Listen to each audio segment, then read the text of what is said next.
সম্পদ।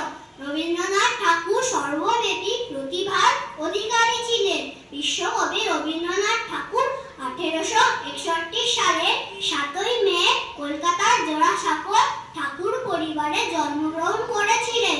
তার পিতার নাম দেবেন্দ্রনাথ ঠাকুর এবং মাতার নাম সারদা দেবী।